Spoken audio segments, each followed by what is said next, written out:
that was it. Like, I died 2018, and now you're like a new I'm person, a different person completely, you know. So that's a meaningful one to me. Is my little crybaby, and I'm a crybaby, so I'm always like those. I'm like,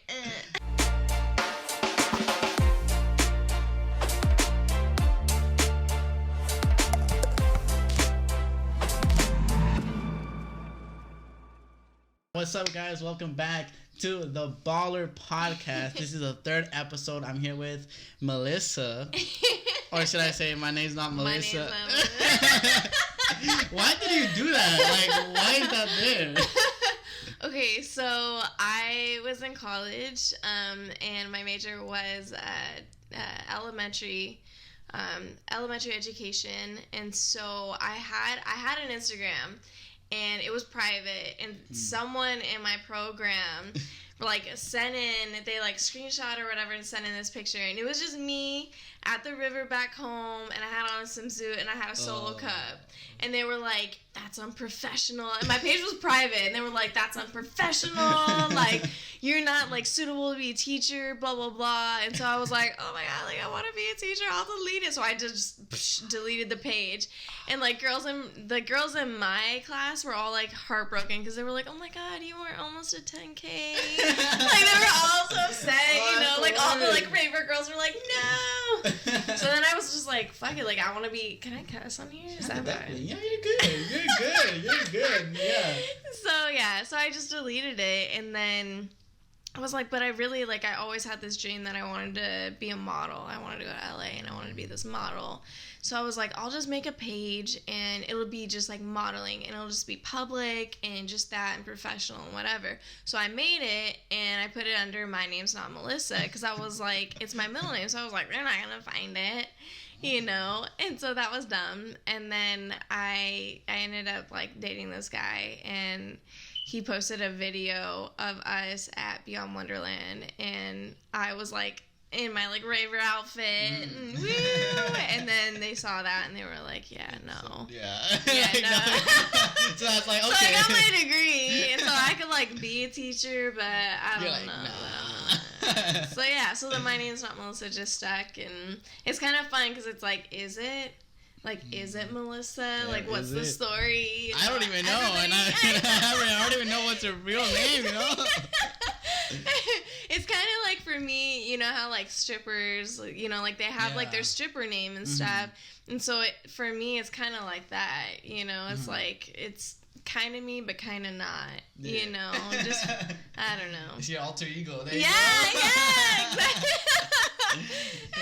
By the way, guys, if you guys haven't subscribed, go do that right now. I haven't posted in a month, you know? Yeah. It's been a month since the last podcast, since the podcast I sent you. No, it's not that. We talked about this. It's because a lot of people, especially who are higher, why are you giving that look like, oh, you're lying? No, but I tried. I told you, like, 50 emails sent. Of, like, people that were, like, because I don't want to get, like, huge celebrities. I want to get, like, you know, someone who's, like, in that middle range, but is still grinding to get where they want to be. Yeah. So I emailed all of the people I wanted. Literally no replies from most of them. I've only got 3, including you.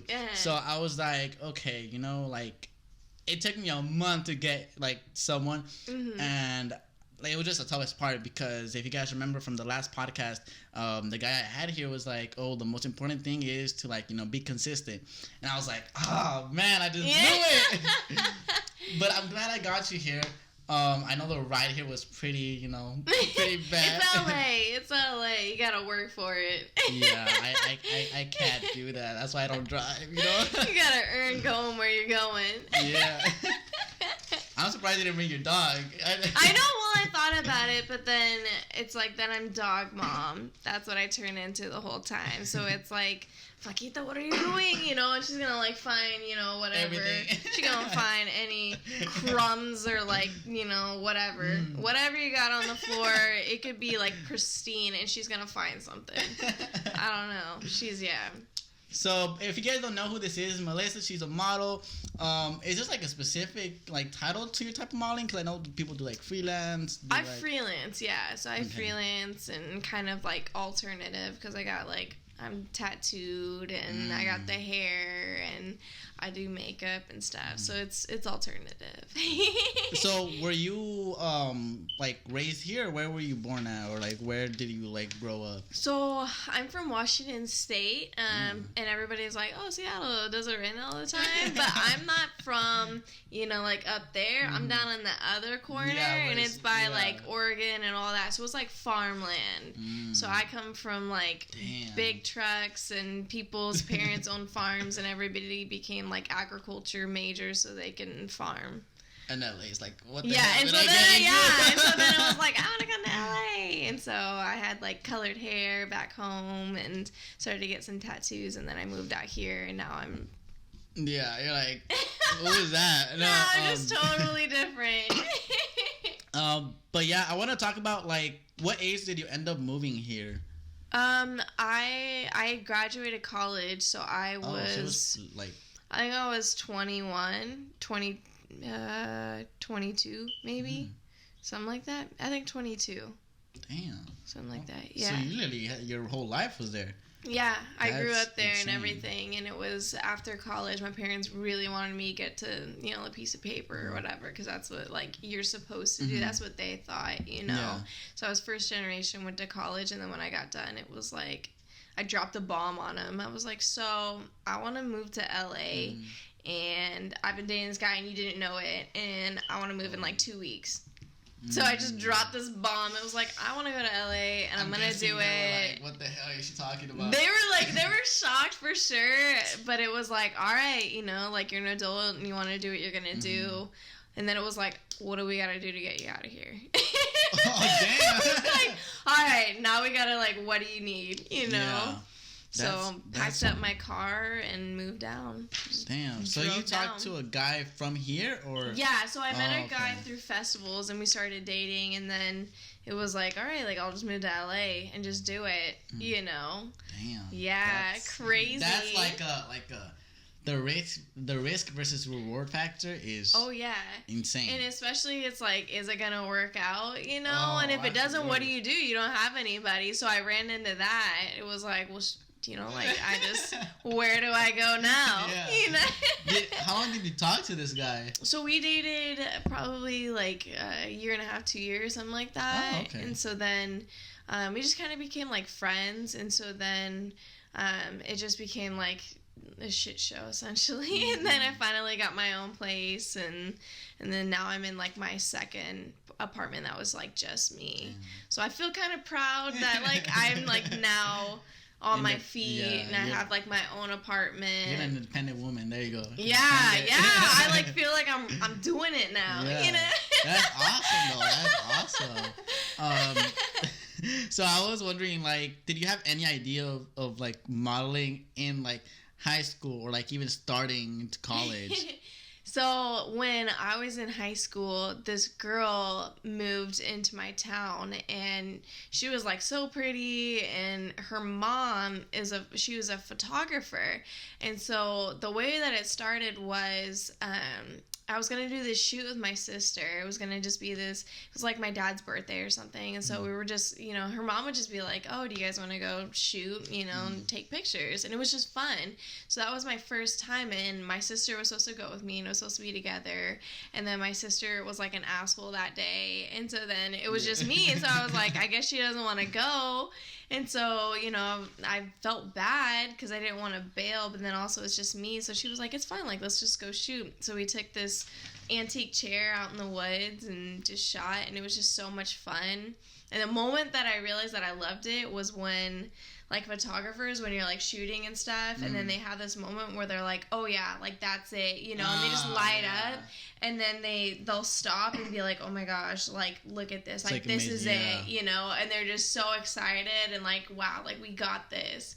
And it's like, I did something. Like, it's that feeling of, like, yes, like, I did it. Yeah, it's like that gratification, Yeah, like, when someone else, like, notice is, like, and it's like and amazing. They just love it. They whatever you did, whatever like weird pose or whatever, and that was their steez. They're like, yes, this is it, and it just feels good. So then after that, it was just I'm done for. I just would shoot with her mom, and then just kind of started, and carried on. So that like drew you into modeling, like the gratification of or knowing that someone else. I still love it. Still love it. Like the last guy that I shot with, he was just like, look at this, and I was, it's just that feeling of when they're like, yes, like that was it, Yeah.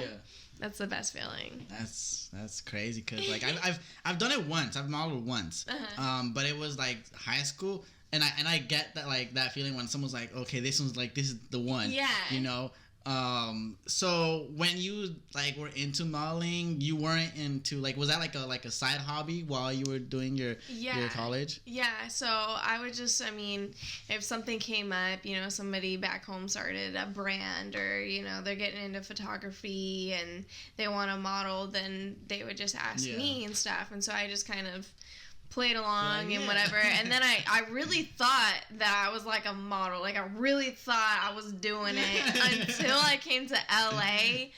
And I did my first shoot and it was good, and then they were like, yo, this brand's gummy bears, like you should shoot for them or whatever. So then that was like one of my first like really big shoots for me, and I realized that I just like, I felt like I didn't know anything. I was watching these other models and they just had their steez and they like knew themselves and they're just moving and it's all like feeling yourself. And I was watching it and I was like, wow. That's crazy. Like I don't have that. So I had to just learn how to. And it's all just like feeling yourself. Yeah, you watch a model and you gas her up like, yeah, girl, get it. And then all of a sudden they're really into it, like, oh yeah, this, they're posing like, and that's all that it is. That's awesome. That's it. And when you were into modeling, were your parents like, oh, like it's fine, this and that, or? When I told them that I wanted to move to LA, my dad was like, I used to like taking pictures and stuff, but that doesn't make me a photographer, kind of like you're gonna die out there, like. And as a parent, that's scary. Your kid's like, I'm gonna move to LA and do the LA dream. And it's like, LA is, from a small town. That's sketchy, know. And they've been here and stuff. So it's like you go down the wrong street or in the wrong area. It's a little scary. But now they're like, my mom's like so proud.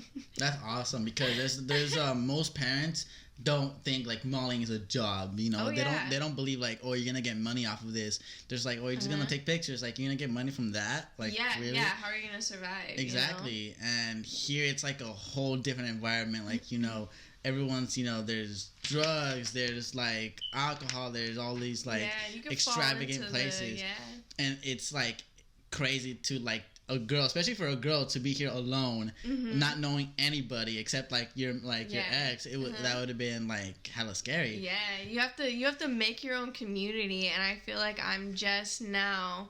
I have all these models and photographers and that's my like community. Those are like my friends now, so it's like I got a flat tire, so I hit up the guys that do security for LM meets, and I was like, can you guys come help me? So they came. There was a shoot that day, so they came and they changed my tire, and then they didn't want me to drive on it, so they drove me to and from the meet.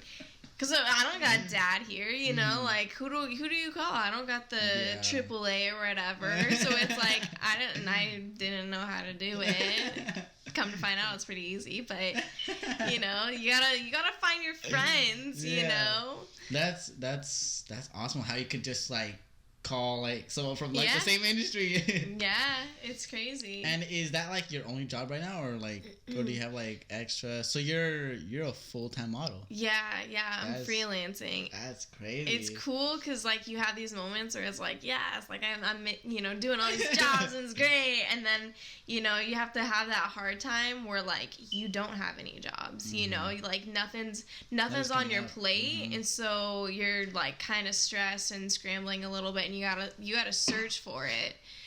So there's cool times and then freelancing, and with any freelance job, whatever you do, acting, whatever, you have those dry spells and it's like, wow, this is scary. That is. Like I had a model on my first podcast who was kind of like a little bit lower, like she's kind of beginning, not like depending on it, but that is the scary part. Like, you don't know when you're gonna get a job. You know, you don't know who's gonna call you, this and that. But it's funny how we met. I actually texted you through what's it called? I found it through Instagram through Street Me LA. Oh really? Yeah, because I was following, because I wanted to go to the meet that was happening a couple of days ago. I think it was like last weekend or something, and it wasn't that far. And I was like, oh, you know what? I gotta go, you know, because I keep hearing all these things about it, like, oh, it's so fun, you know, anyone could go. So I was like, why not just blog it, you know? But then I just didn't get the opportunity to do it. So they what's it called? They like shouted out all the people that went, all the models that went, and I saw you, and I was like, who is she? She's like super, like, you know, like out there, like your pink hair, your tattoos. I was like, damn, that's crazy, you know, you look amazing. And I followed you from there, and then I saw you had like 80,000 followers, and I was like, oh, she's not gonna reply at all. Like, she probably doesn't even know I exist, you know. So I ended up emailing you, and then I had a because you didn't reply to the first DM, so I was like, okay, I'm gonna try, you know, just to like comment on her picture. Let's see, you know. And thank God you replied. After that, I was like, oh my God, thank God. To tell you the truth, it was the persistence. You know, a lot of people will just like, you know, they just whatever, they just send out something, and you know, they're not like committed to it, and so it's like, I don't want to waste my time and do something. But you were persistent, you know. You were like, hey, I want to do this, and it was like, okay, I'm down. Like, this guy, like, I mean, you have the drive and you want it, it's like, yeah, okay, I'm down. I'm so down, you know. Like, I was trying not to be like annoying, because I know people, like, especially who are up there, like in followers, and like just who have like a big following, if they get bugged easily, like if you know, if someone keeps like bugging them about it, like I don't want to be that person who's like, oh, just leave me alone. I'm not like. It's also the professionalism, you know. It was like the way that you went about it, you know, because like you said, you do get people that are just like, hey, come do this, come do that, blah blah blah, and it's like there's sketchy. It's so sketchy around there. Oh my God. Definitely. Yeah, that's why I was like, by the way, guys, if you guys don't know, my mom is like in the other room over there.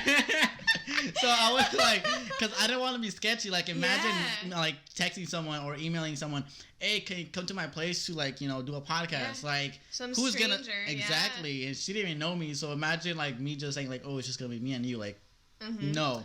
And the crazy part too about that is I actually have you just flat out, like, you just said, you know, I had this and she's gonna be here and there's water and whatever. But had you not, I do, like, when I do collabs and stuff and I meet somebody for the first time, I bring my own release form, because, and everything on it is because of a past experience. So like one of them is, you know, if I need to and want to, like, I can bring somebody so I feel comfortable, because like you don't want to just show up to somebody's place or wherever, some random spot, and meet some stranger and then it's so sketchy. It's not. And the bad part about it is, like, I had to bring my mom here because there's literally no space here. Like, there's barely any space to put anyone in, and they're not gonna be over there in the living room talking to, like, no one over there. So I was like, okay, just let my mom know she gotta stay here. But yeah, I would have totally like let you. But yeah, so I was like, there's not space, especially because of the two beds. It's just a clutter. I'm surprised all this fit actually. So I was like, oh, thank God, you know. But I have to, like, how I sent the email, I'll try to be as professional as possible, sending, like, literally, like, you know, number one, all this stuff. And because of, like, past experience as well, like I was putting myself in other people's shoes, like, you know, because I think the first email was very, like, broad, and like it didn't give you enough information about it, and I was like, okay, let me just send you the information before she says no. You know. so yeah, I was like, I honestly thought you were gonna bring heels also, or your dog.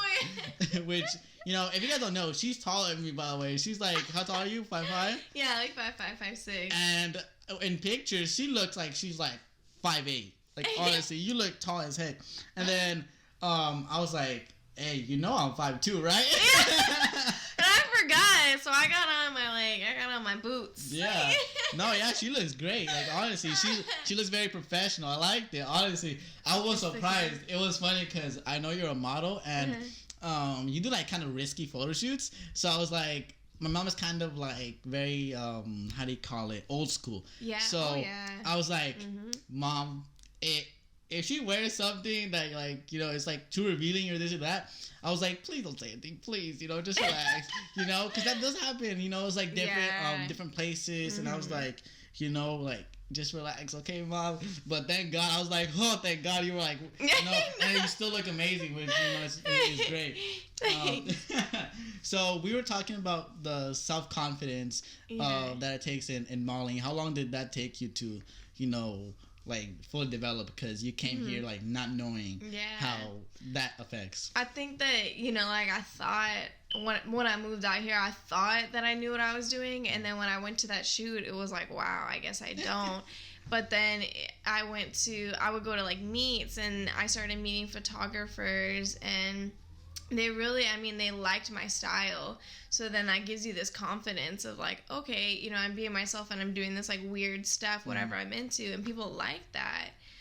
So then having like the community just be so accepting, and then working with these photographers, and then over time, like I said, it's like you gotta, you know, even still, you know, like I'll shoot with Heck Turtle, and whatever we're shooting, it's like, all right, put on that song, you know. So then you put on like whatever, you know, you put on Rihanna, Needed Me, you put on some like YG, you put on whatever your jam is, and then you just like, you feel yourself, you know, like you have that confidence of like, this is me, and you know, I'm the bad bitch and whatever, you know. And if you're doing like a moody shoot, you put on that song or whatever in the background, and you just cry it out, you know, like whatever the shoot is.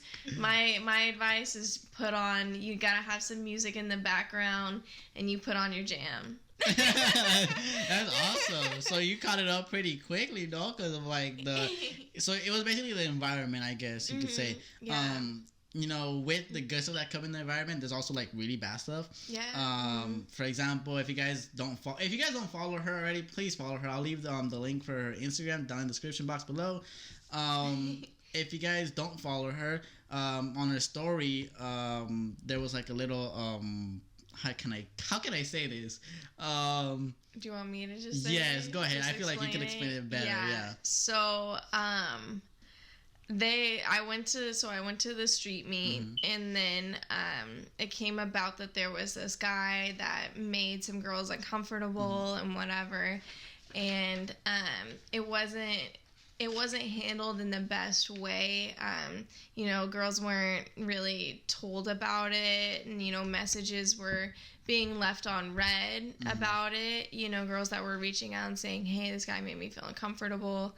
And so then I messaged the host of that page and asked about it, because I hadn't heard anything directly from him. I was hearing from other models, that this was happening. So I was kind of confused, you know, is this real?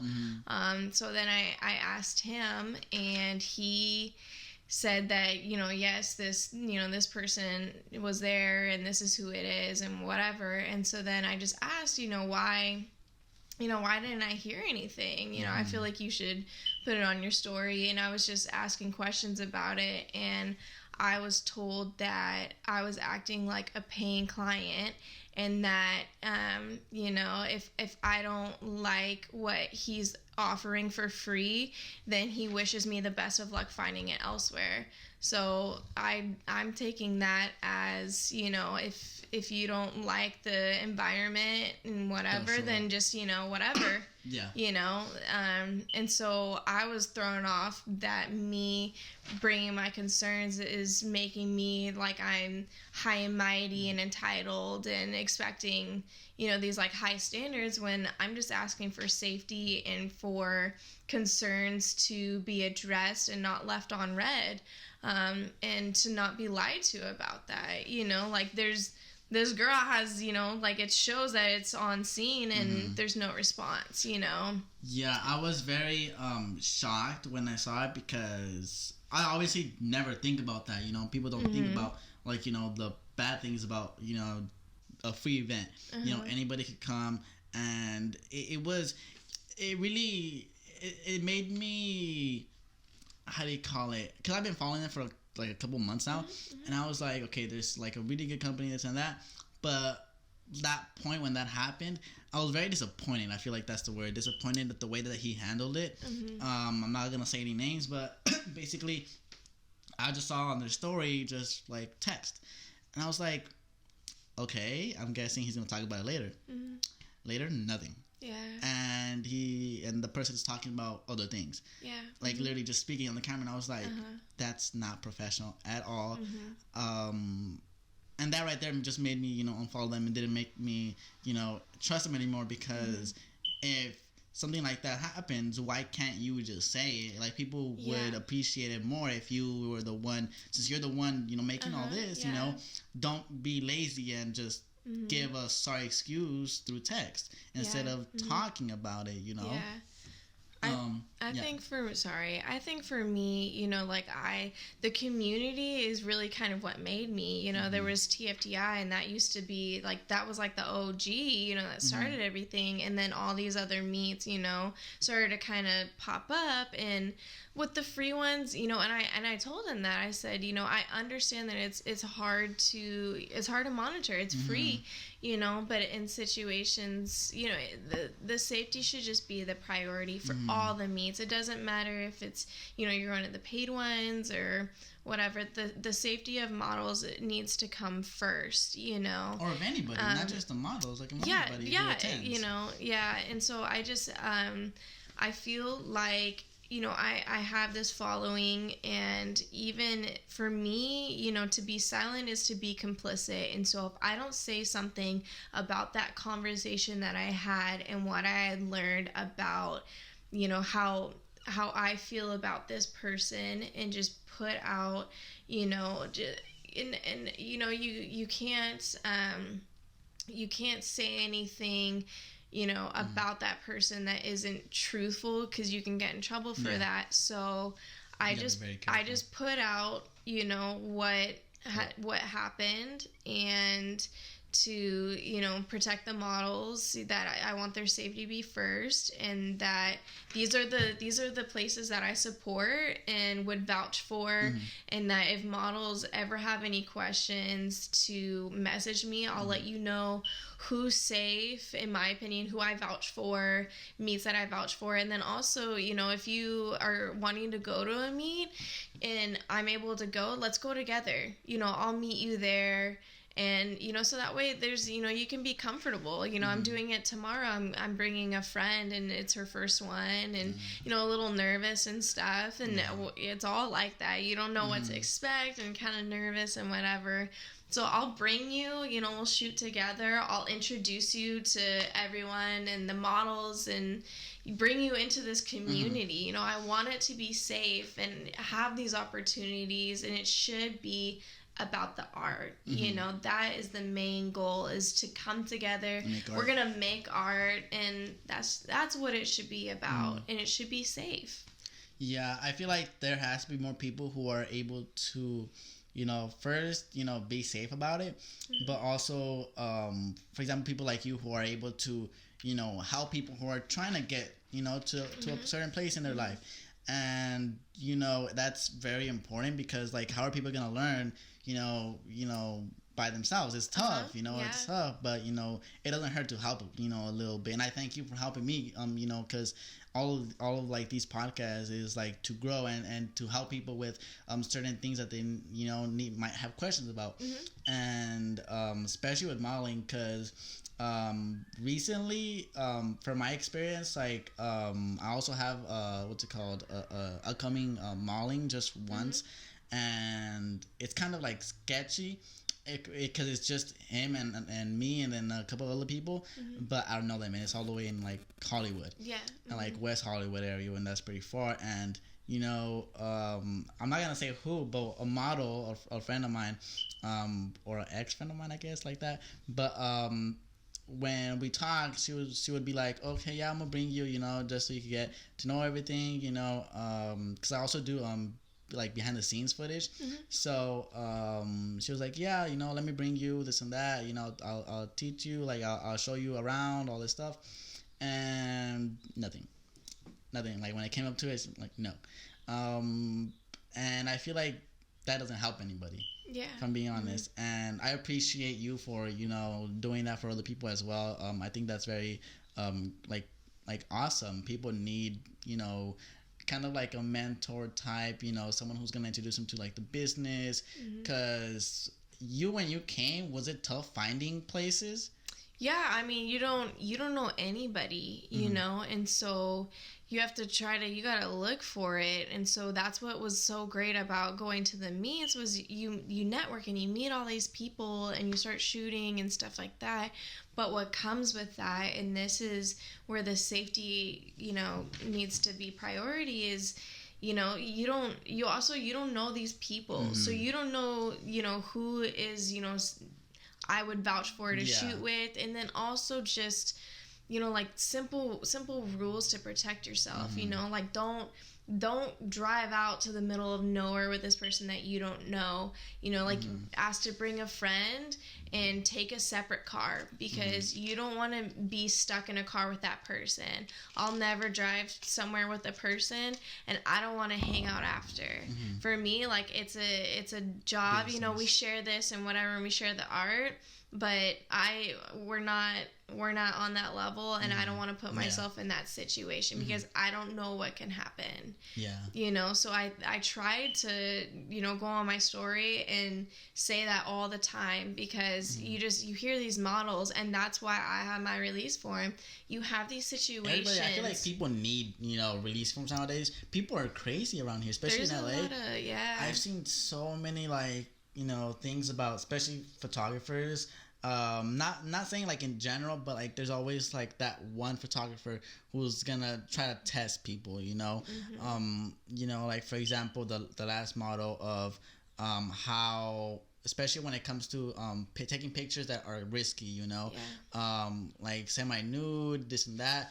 And it's terrifying. I can't even imagine that. It's just hella terrifying. Someone who, especially if you don't have a friend there, Jesus, I can't imagine like how would that be, you know. And it's just tough, man. And I feel like people need to, you know, talk to each other, have more communication. You know, like for example, get the form, you know, because you need to protect yourself as well.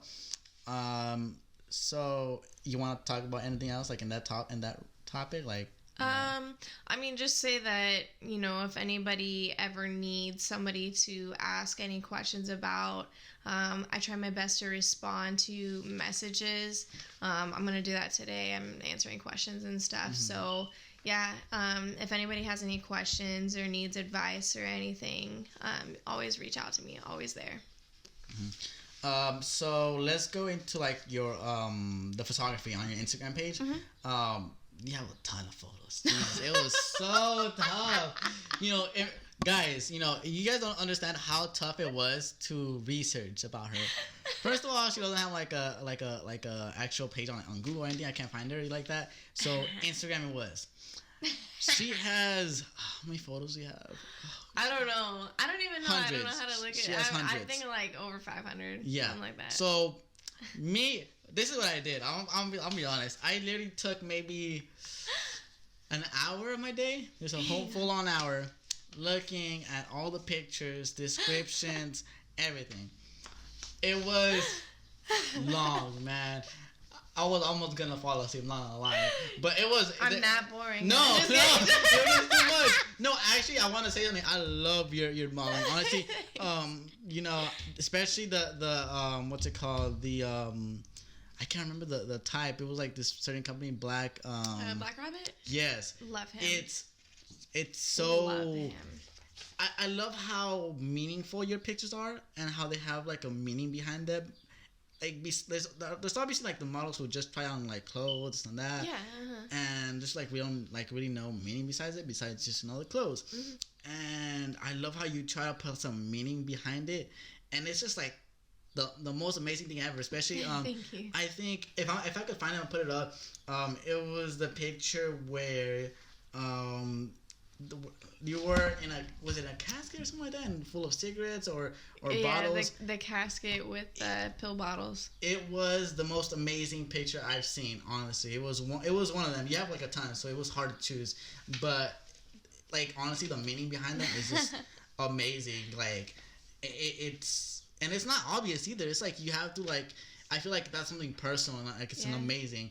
Can you talk about like how that affects you, like for example, like the Black Rabbit photography? Yeah, so I love Black Rabbit because if I'm feeling an emotion or something or going through something, I can message him and say, hey, this is how I'm feeling, and I really want to do this shoot where, you know, I'm in this casket and all this stuff. And so that one, my 1 year sobriety was coming up. And so I was like, I really want to do a shoot for it. You know, I really want to do something.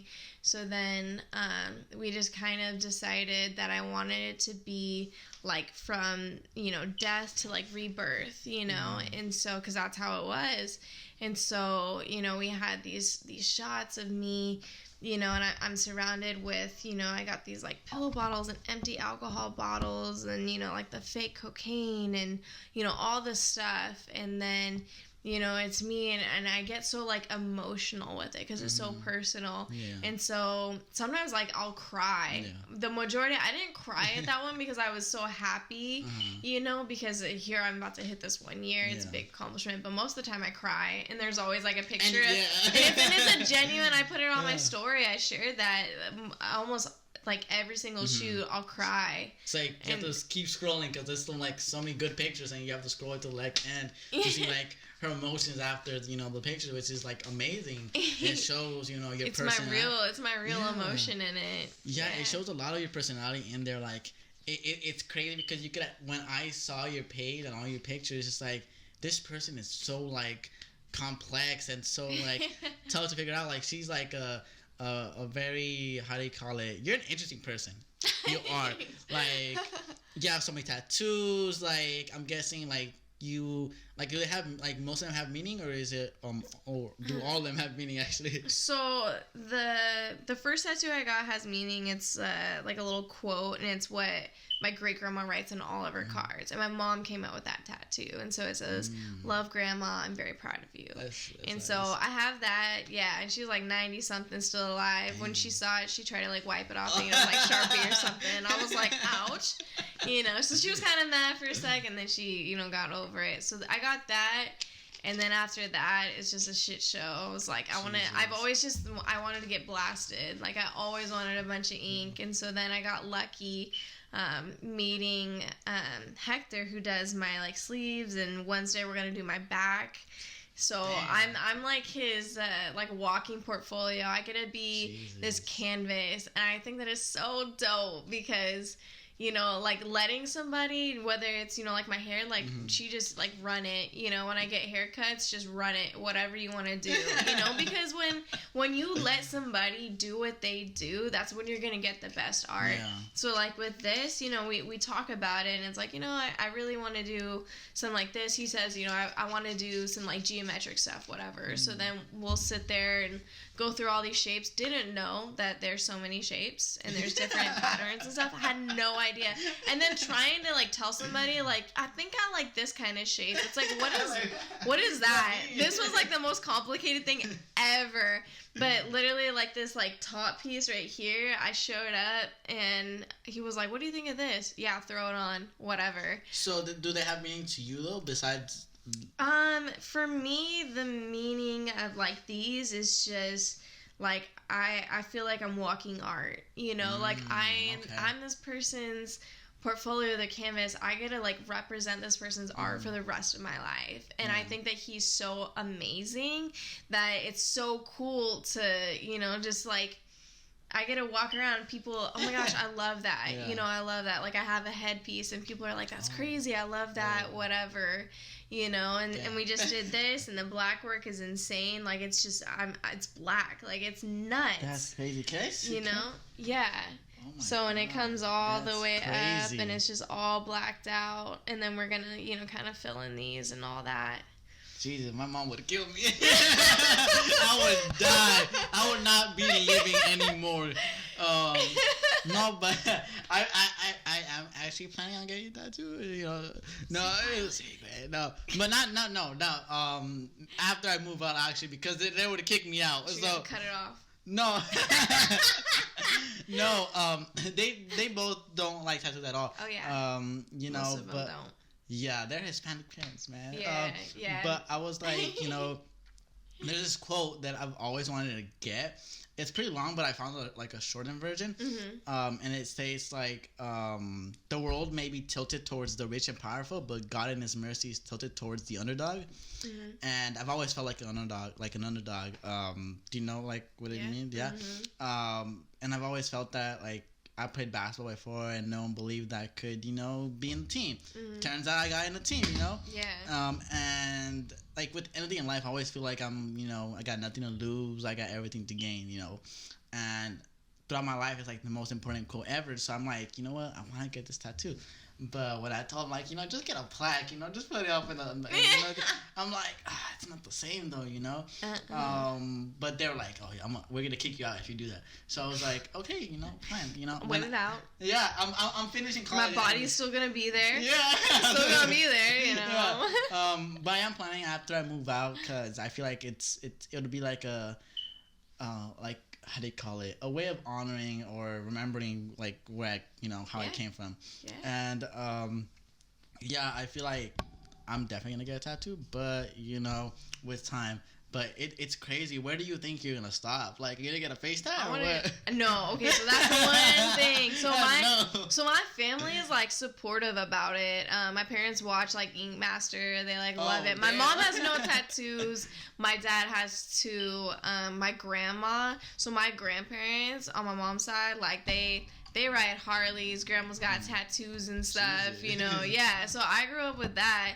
So, like, when I came home, she's like, let me see, it's so beautiful, you know, and I had the head tat, and I came home, and my mom now, you know, I'll come back, and she was, like, taking pictures of me. We were out with, like, our chickens, and she's, like, taking pictures, and I was like, Mom, if you want pictures, just let me know, like, I got 1 million. And she was like, no, I want my own. She's like, put your knuckles out, like, I want to see, you know, crybaby. Interesting. Are you a crybaby? I am. I'm a Cancer. I got really? Same. Yeah. I got crybaby because when's your birthday? June 27. Oh, okay. We're kind of close. July 3rd. Oh, okay. Yeah. Yeah. Cool. All right. Yeah. That's nice. Yeah. We're how we get along. We're homies now. Hey. So, why'd you end up getting that? So when I was like really in this shit, it's like not being sober, I would listen to Lil Peep a lot because like his music just like really spoke to me. It was just like all this kind of dark stuff, you know, and just being in the shit, being into drugs, and you're doing all this stuff and you feel so alone and all of these things. Some of it's like, you know, like hype stuff, whatever. And I just discovered it when I was going through that. And so then after I got sober, I was like, I really want to do this. So then we did the Cry Baby. I got the little broken heart, and then I got the little 18 because in a little grave because like 2018 is like dead to me. Like that was like my death. Like that was it. Like I died 2018, and now you're like a new I'm person, a different person completely. You know, so that's a meaningful one to me. Is my little crybaby, and I'm a crybaby, so I'm always like those. I'm like, That's cool, honestly. I wouldn't I don't know, like I love tattoos. I honestly do. So where are you planning on stopping? Like, so no face tattoos. Grandma made me promise no face tattoos, and so did my parents. So no face tattoos, but we're going to do my back, and I wanted to go down to my butt. Then we're going to do legs. And so I just want all of it to, like, flow. And what I'm most excited for is, like, neck. Like, I can't wait to... But I'm also dreading it because I'm going to do, like, some... I feel like I want to get, like, some, like, stippling where it's just, like, these, like, little dots and stuff and some... kind of geometric thing, so it just like blasts out, and then it's just like I don't know, it's just gonna be like pretty and like that's what I'm most excited for. It's just this right here, but it's gonna hurt so bad. That's what I'm thinking. I'm like, are you willing to go through that pain? You know? The best is what I always tell myself when I'm going through it is like, you do this once and it's there forever. You know, like the black work, it's like a million needles, and you're like, this is nice. God. I can't imagine. This is nice. And spots you're like, that's kind of fun. Like, it's not bad. But then in other spots you're like, I might cry. Yeah. You know, but it's like once he does it the one time, it's there forever. You just get through it, and then it's there. Do you think tattoos like risk your modeling at any point? Like, yeah, so I've had to come to the realization that because I'm blasted, because I look so alternative, like, I'm not gonna get an agency. Like, that's never gonna be me. They're not looking for the blasted model with the crazy hair and the makeup. They want, and there's nothing against them, but they want, like, the skinny tall girl, natural face, you know, she's not going to be, like, curvy and, you know, whatever, and she's not going to be blasted, because it's going to be, like, editorial or whatever, you know, so I'm not going to do that. And then also in careers, like, if I want to go into education, I want to go homeschool, nanny, whatever, they're like, sketch. It's still this, like, stigma. There's a stigma with, you know, like, tattoos are bad, and those are for, you know, like, druggies and whatever, and criminals.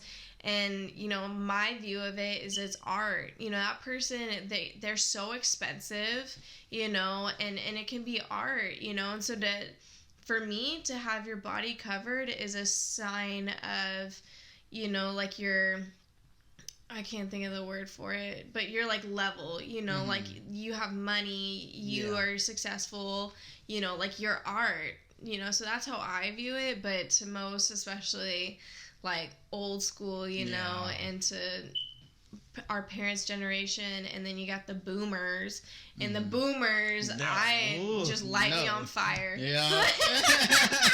I am just like a drug dealing, you know, thug. You're the worst That's of the what worst. I look like. Yeah, yep. That's interesting though.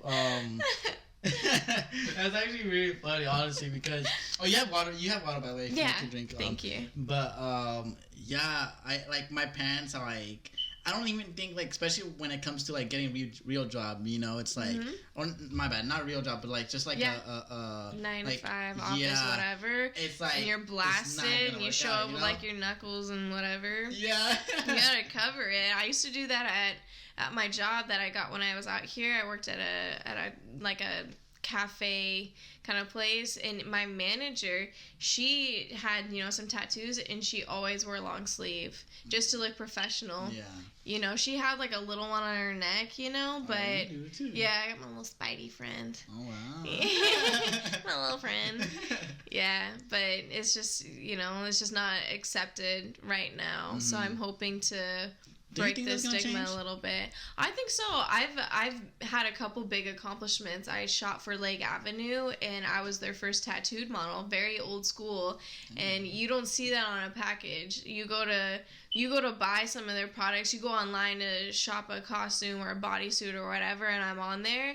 It's like, whoa, she got tattoos. That's crazy. You don't see that. Yeah, I shot for a sex company too.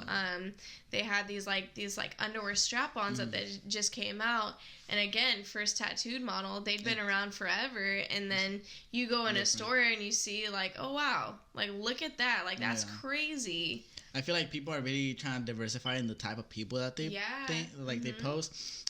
Especially, I feel like that is gonna change eventually, because there's so many, like, different, like, types of people. Like, people I feel like people now are gonna be, like, not interested in just seeing the same thing over and over again. I feel like it's gonna change sooner or later. But do you think that's gonna end up changing in other jobs, like, for example, like teachers? Because right now I haven't seen any teachers, you know, with, like, full-on tattoos everywhere, you know. Yeah. I feel like it's slowly gonna change, is my hope. I think with teaching, it's very old school, you know, like I got in trouble for a bikini picture on a private Instagram page. So I can't go swimming. I can't go out in a bikini. I wasn't even blasted. I had long blonde fake hair and everything, and was just, you know, super wholesome. But that bikini picture, man, unprofessional, not suitable, can't teach, you know. So I think that's going to take a minute. But at my doctor's office, I was like staring. I was blown away. This nurse just blasted. She had neck tattoos. I could kind of see some. And the last time I was there, this other nurse was saying how she had just got this tattoo. She's like dating this tattoo artist. And she just is blasted. And, you know, she has her, you know, nurse or whatever you call it over it. But, yeah, that's crazy. I hope it does change, honestly, because even now, like, especially from, like, our area, from, like, around here, most people who are, like, in gangs and like that, like, have tattoos. Yeah. And it's, like, where does that line is, like, drawn? Yeah. Like, you can't, like, people can't, like, assume things. I feel like that's a problem with today's society as well. We assume way too much, way too quick. But yeah, we went like way off topic. I wanted to talk. No, it's fine. It's not your fault. It was my fault.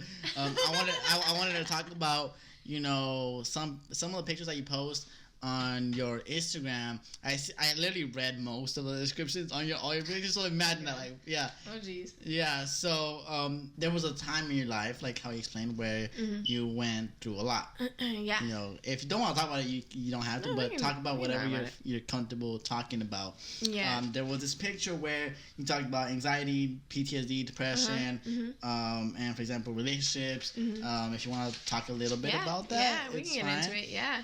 I try to be I'm very open. I'm a Cancer. I'm very open. I feel things deeply. So I try to be very open with my followers about it. And also, you know, that's me kind of reaching out too and just saying, I'm going through this. This is how I feel. And then in a way, it's like being an advocate for others who are going through the same thing, whether it's like mental health stuff or, you know, like relationship things.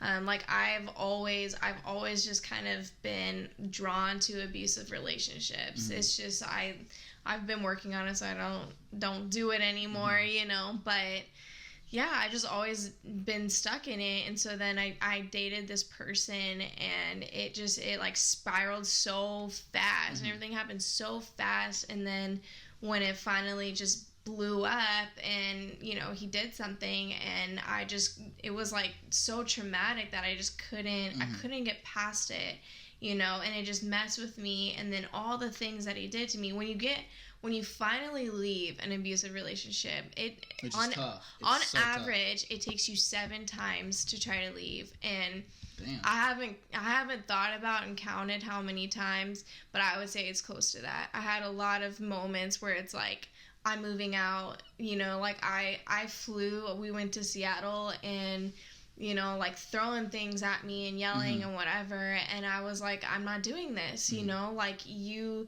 are trying to throw things, and I'm in fetal position, like crying, begging you not to hit me because I'm scared you're going to hit me, you know. And then the other people show up to the Airbnb and you act fine because that's how they are, you know, no one else knows. And so you look crazy and all these things.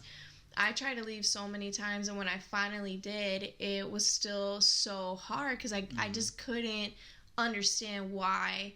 And so I was very open about that, about how I was just struggling, and I was learning all these things about, I got really depressed, and I had like all this anxiety and this like PTSD. I couldn't sleep at night, you know, I was having these nightmares about him and all of this stuff. And so I started like falling into alcohol and drugs. I was going to these shows, and when you go to these shows, you know, when you meet the wrong people, and you have access to all of these things, and in your mind you're like, oh yeah, I've made it, you know, like I'm hanging out with artists, and we're doing this and we're doing that and whatever. But that's not cool. It's not cool because you're falling into that. And so I just started to, you know, being an alcoholic or, you know, narcotics or whatever you're into, it's like putting a Band-Aid on a wound, and eventually it's going to get infected. Yeah. And you are either going to have to address that wound and try to take care of it, or that wound is going to get infected and you're going to die. You're going to let the substances like get to you and you're going to die. You know, you're not going to make it, and that's how addiction is. So I was trying to mend that with, you know, like drugs and alcohol That's and not a good all time. of that. Yeah. And so then it finally spiraled, and I had, a couple things that happened, and it was like, okay, I gotta be sober now. And so all of that, I've tried to just be open and share. And the most rewarding thing about it is you have these other people that reach out and they're like, thank you for talking about that, because I'm going through that too. I went through that. Or how do you stay sober? Like, what are your tips? What do you do? Like mental health, like somebody I saw, because I'm doing like the questions thing today, somebody asked me, I'm having a hard time. What do you do? So I need to respond to that person. And so just being like an advocate for the things that I've gone through, because, I don't want anybody else to go through that. It's not a good time, all of those things. So if I can share my experiences and be vulnerable and do these shoots and just, put it out there, put it on my story, or go live. I went live last week and I had been like crying all day, and I was like, I just need to talk to you guys, and by doing that, you're letting people know that they're not alone. And I give resources all the time. Like, this book did this for me, here are the hotline numbers, this helped me, so I try to, turn it into something positive. That's really good. I was gonna talk about that's why I wanted you here, because I'm not very I don't know a lot about like anxiety and depression, all that stuff. There's moments where I go through it, obviously, but I didn't know it like that, like where there was never a point in my life where like it was a long period of time where I was going through that. Which surprisingly, I was growing. Like, I know about relationships, so that's kind of my thing.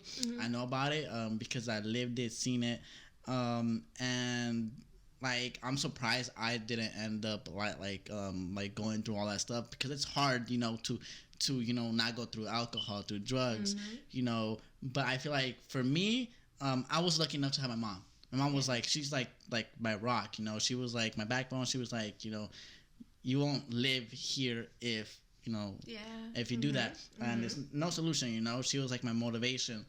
And it was like, it was, I didn't do that because of that. And in your position, it would be hard because you didn't have, I didn't have any parents, family, like no one. And I feel like that was even it was even harder because in like leaving the relationship, I know there's a lot of people that like they go through all of like a lot of stuff, but it's tough to leave. They always say the same thing: it's tough to leave, this and that. Like, I still love the person. And like, how did you figure out that it was a different situation than all the rest that made you actually leave? Because most people are like, oh, I've been through this like a bunch of times, it's fine, this and that. But what was that point where you were like, how was that different than the rest? Like leaving? Yeah.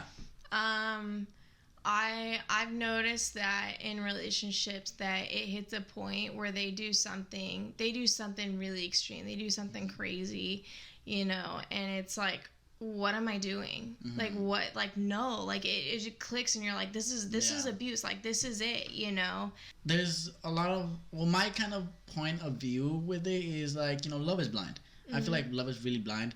Would you say that you were thinking before that with your heart more than your mind? I feel like, well, from my experiences, like love, when I'm in love, when other people are in love, it's like you think more with your heart. Yeah. You don't really think logically about things, you ignore the red flags and stuff. Yeah. Do you think that was a factor as well? Well, in abusive relationships, you're like vulnerable and you become used to their like tactics, so you're used to like, I never do anything right, and like you're tiptoeing around things. I don't want to make you mad, you isolate yourself. You're not with like friends or anything, and so you don't have anywhere to go. You're not talking to anybody. I wasn't talking to my parents. I was like so anxious when I went home and they knew something was wrong and I wouldn't tell them because I was scared. So you isolate yourself and you're just like, this person just has this control over your mind. You can't even like I didn't dress like myself, and I stopped, like shooting because he didn't like the people I was shooting with. And you just, it's, you're manipulated to the point that you cannot leave. This is all you know, and it gets to a point where, eventually you start to notice these things. You go to like therapy or something, and you have to work up to leaving. You have to keep trying to leave. So, I mean, you ignore the red flags, but also you just don't know. You're so sucked into it and mentally unaware of everything. Like, it's crazy. Yeah, I've talked to so many people that go through the same thing, controlling boyfriends. And it's sad, like, especially when people try to give them advice. It's so tough because they're not gonna listen. No. It's gonna take, they're gonna have to go through some shit so they could know, like, they have to just go through it. And because you can tell them all day because you're not in it, so you see it. You're watching this person just change completely, and you can tell them and be like, hey, I don't think that this is right, whatever, but they're so mentally messed up from it that they can't see that. So the best thing, if you're a friend and you're seeing it, you just need to be their friend and stay with them, because if you leave them, then they're even more isolated. Do you have any tips, for example, like, that you can tell people after the leaving part? Because leaving is the hardest. It's like, and staying gone. Yeah, like, because there's a lot of like situations where the girl will leave, but they go back. Yeah. And do you have any tips that you could tell the viewers, like, how to stay on that track of, or that path of, not going back? I would say to, like, you gotta, whatever you can do to just cut all ties with that person. You gotta block their number, block them on social media, stay true to, you need to have friends that are checking in on you, and a support system. You gotta get that back. Hotlines, I called the hotline so many times, and it's confidential, and you can just, if you're having a moment of weakness, or you're having PTSD and you're like, I don't know, like, I feel like this is abuse and he was doing that and whatever, and they'll coach you through it. They can give you resources. If you can't find a place, you're homeless, there's resources for that too. Hotline's amazing. It saved me, definitely. They give you, like, I have this book and I still read it to this day. And if you can afford it, therapy, man.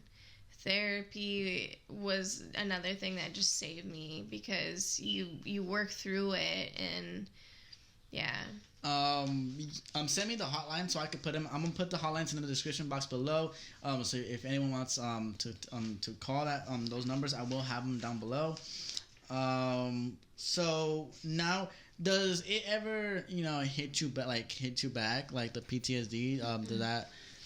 I have it like every day. I have little things that stay with me, and I think about it like all the time. These like things, and it's such a bummer because they hide everything so well. It's only when it's just you and that person, and so nobody else knows. And so I get so frustrated with that, because I feel like still, I'm treated like this mentally unstable person and whatever, and it, like, oh, she just couldn't handle this breakup and whatever, and nobody knows, yeah. And nobody knows what you have to go through, and like little things that you couldn't do right. So, like, I hate cleaning things because I couldn't wipe it right. I never wipe things down right. You have to go side to side on the whole table, and like just little things that you couldn't do. And I have like things that I have to work through. I can't handle a man being mad at me. If a man,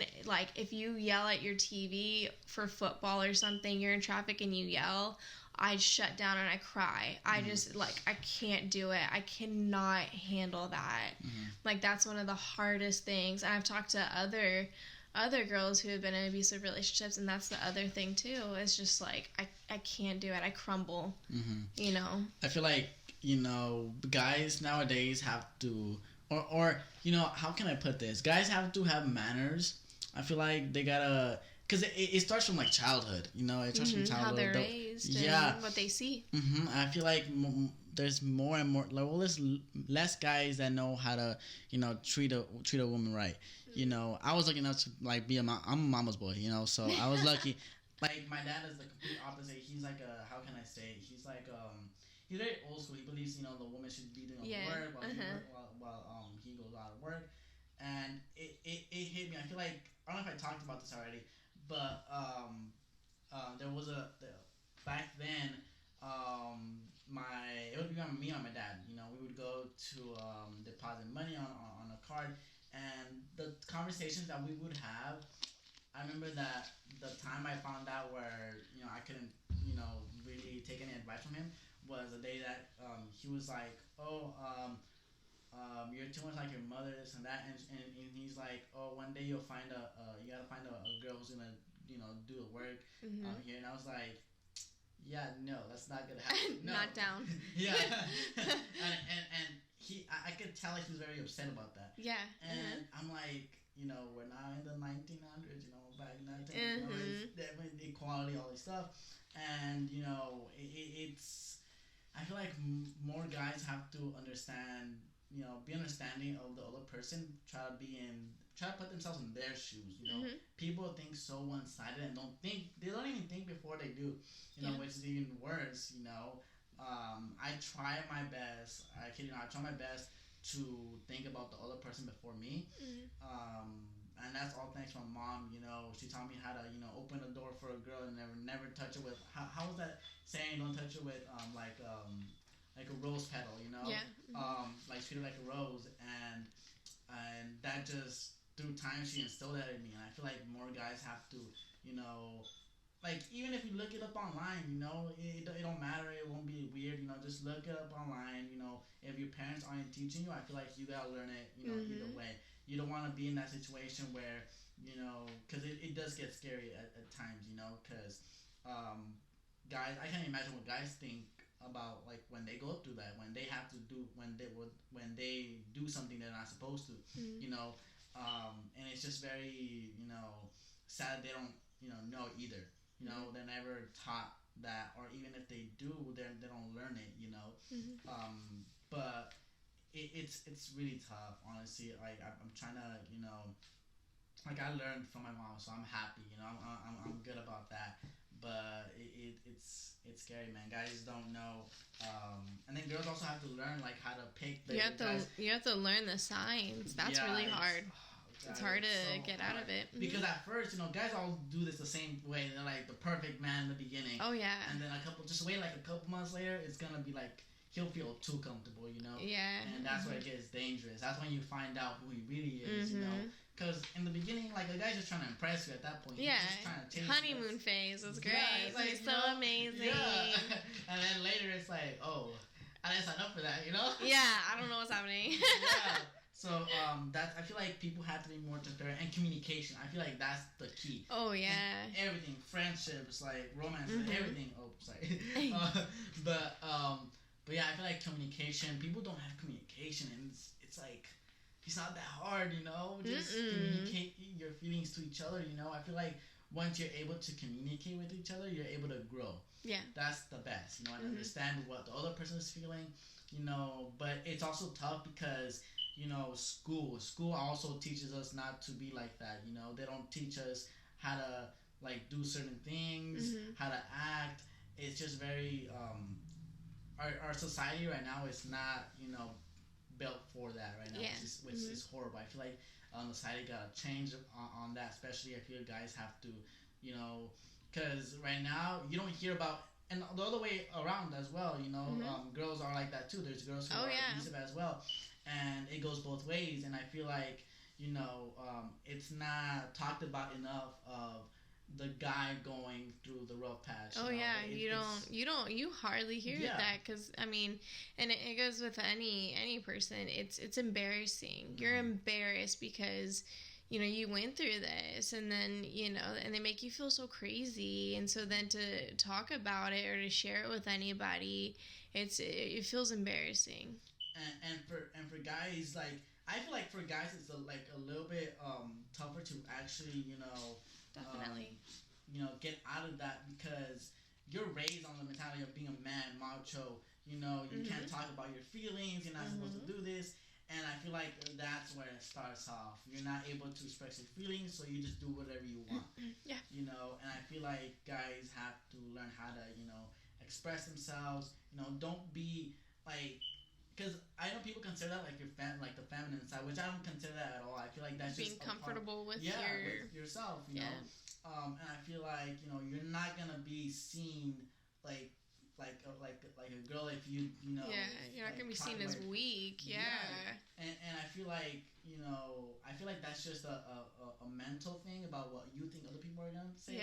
But I feel like if you, like me, I don't care about what other people think. My mom and other people, they care a lot about other people, but I'm like, I don't care about what anyone says.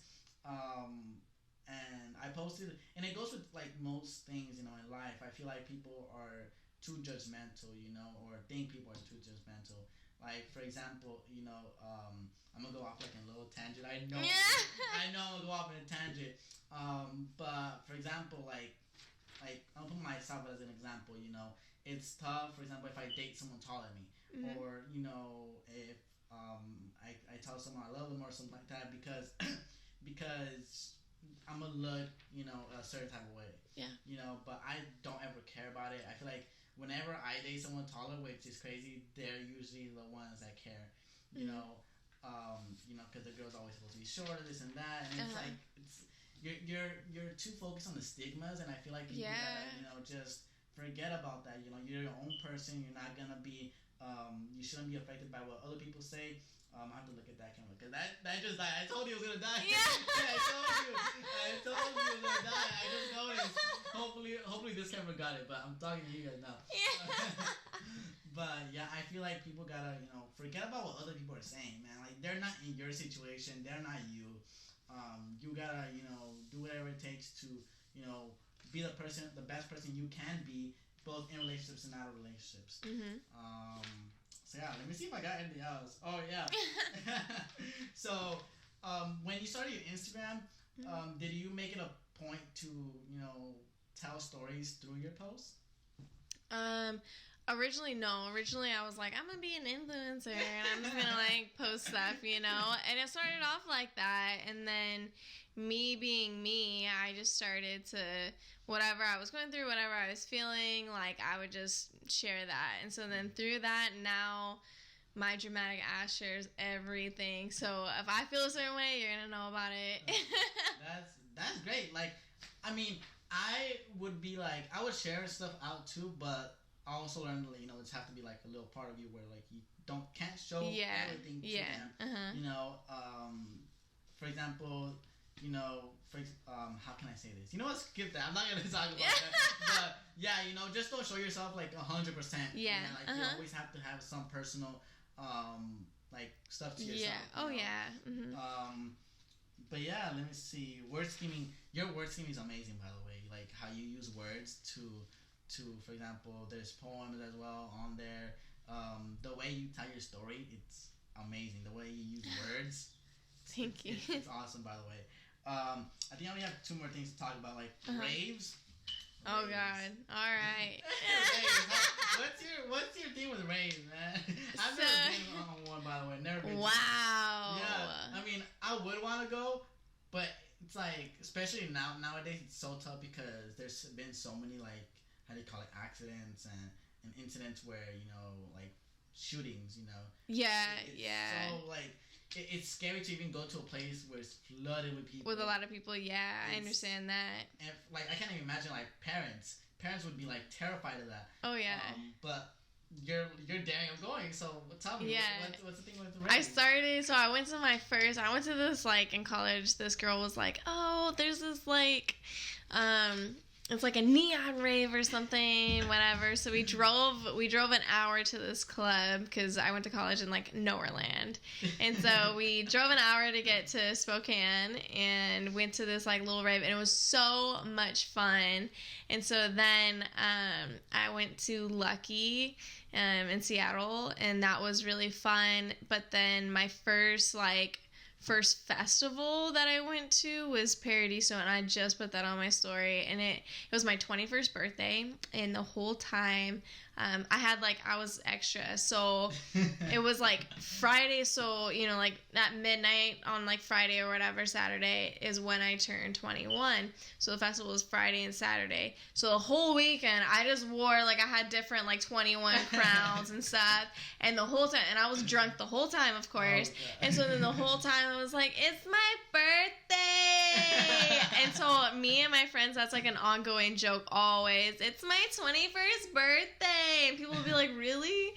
You know, now we go to festivals and say that, and they're like, oh my gosh, really? No, it's not. It's just an inside joke, you know? And so then it was just so much fun, and it was so cool how, you know, like your first festival, and you have these, you know, these like rave moms and stuff, and they come up and they're like, oh my god, it's your first one, like, do you want to trade? And you're like, what is this? And they teach you, and you're like, peace, love, unity, respect. You're like, what? Like, what is this? And then they give you this little bracelet, and they're at home, and they spend all this time making this bracelet, and you're just like, oh my gosh, this is so nice. And it's just like open, you can dress however, and it's so accepting, and you have your little like rave fam, you go to everything together, and there's the mom, and I'm the mom. And so then you bring your like Camelback, and you got the water, and you got I got different flavors of gum, I got Kleenex, I got the baby wipes, you got the Vicks, you got the candy, like whatever. You got it all. Yeah. You have all the stuff on deck, and you know, it's just so much fun. And so I still go. I've seen like so much. I've gone all over the place. And it's still so much fun. I love the community. I still love the music. It's just, and then now it's so cool how, you know, I have the like followers and stuff that see things, and so I shared on my story. I had a friend that passed away from addiction, and so then I put it on my story how he would always say, you know, to look at your hands. Yeah, look at your hands, because your hands, like, you look at the lines, and no one else is gonna have that hand, you know. And so he would say that to me, and so then it crushed me that here, you know, like, he was going through that, and I didn't know, and he died, whatever. So I put it on my story, and it's still on there. It's the only thing that I have on there where you can, I don't know what you call it, but that's my only thing on there. And it says, yeah, the highlights, and it says, look at your hands. And so then people have seen that, and I've had multiple people make me like a candy, or I just had this girl, and it was crazy. I was leaving this festival, and then she ran into me and was like, oh my gosh, I didn't think I would see you. And so then she's like, I made you something. And I was like, you made me something? Like, what? You know, like, wow, me? And then she has this cuff, and it's the craziest thing ever that these people make these cuffs. I don't know how the fuck they do it. And it's all these little beads and stuff, and it's so intricate. And so she made this one, and it says, look at your hands. And so I have all of these ones that really like mean the most to me, that people like really like, it means so much, and I have them all displayed. I have them all displayed next to my little like sobriety coin. I got this like little like shrine of like kindness, and it's just this, this community, you know, dress however you want, be who you want. Someone's gonna love it. Everyone's gonna love it. That's, you know? Awesome. Yeah.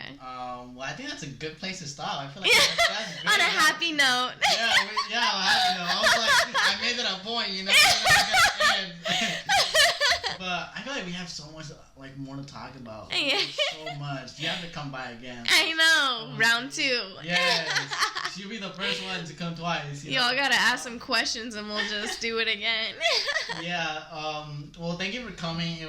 I had an amazing time. You're an awesome person. If you guys didn't know, like, this is the first time we're meeting. It was funny, you know? But yeah, if you guys haven't already, please subscribe. Go check out her Instagram. It will be in the link down in the description box.